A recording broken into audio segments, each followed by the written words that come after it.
Bonjour, c'est un plaisir de vous introduire à PsycInfo, base de données bibliographiques. Cette présentation se compose de deux parties, la première étant dédiée à la recherche de texte intégral.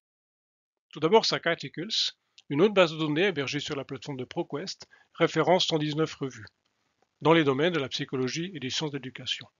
Elle accède à plus de 230 000 métadonnées de publications scientifiques, y compris en texte intégral. Or, PsycInfo en référence la totalité du contenu. Il est donc inutile de passer par PsycArticles.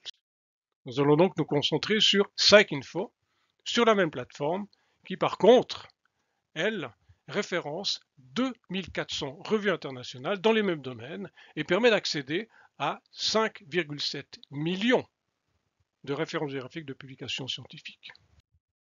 Sur le site de l'Université de Neuchâtel, sous campus bibliothèque tout en haut ou tout en bas de la page, nous accédons au site de la bibliothèque.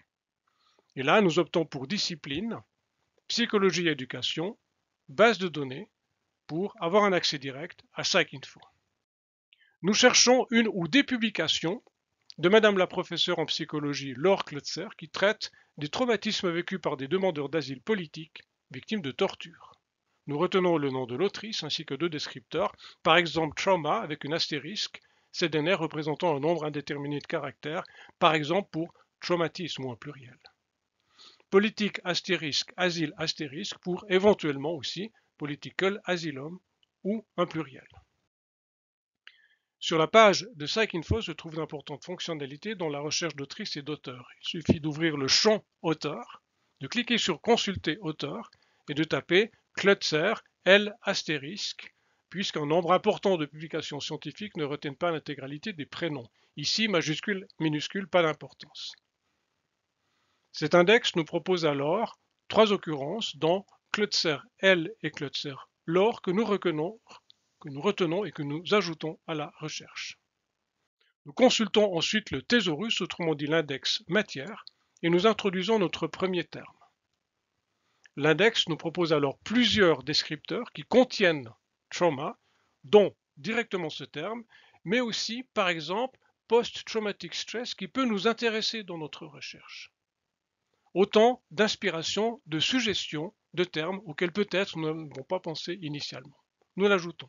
Nous constatons que dans l'expression introduite dans la deuxième fenêtre, les deux descripteurs sont liés par l'opérateur booléen OR pour demander à la base de données de chercher soit l'un, soit l'autre, soit les deux. Politique astérisque, asile astérisque. En l'occurrence, nous avons aussi ici political asylum que nous ajoutons également. La base de données nous fournit alors un résultat sur le titre duquel nous cliquons pour obtenir les métadonnées ou éléments d'identification de la publication et nous constatons que nos deux descripteurs figurent bien dans la liste des sujets retenus pour cette publication. Si nous obtenons peu de résultats et que nous voulons étendre notre recherche thématique, il est important de consulter aussi les sources suggérées, autant de publications en lien thématique avec celles que nous avons trouvées. Ici, PsycInfo ne fournit pas le texte intégral, il propose les services et suffices que l'Université de Neuchâtel n'utilise plus depuis longtemps. Nous allons donc récupérer quelques métadonnées que nous fournit PsycInfo pour les introduire sur une autre plateforme ou un autre outil, suggestion, Swisscovery, le métacatalogue suisse, des bibliothèques et hautes écoles, entre autres, auquel est jointe une importante base de données bibliographiques, le Central Discovery Index.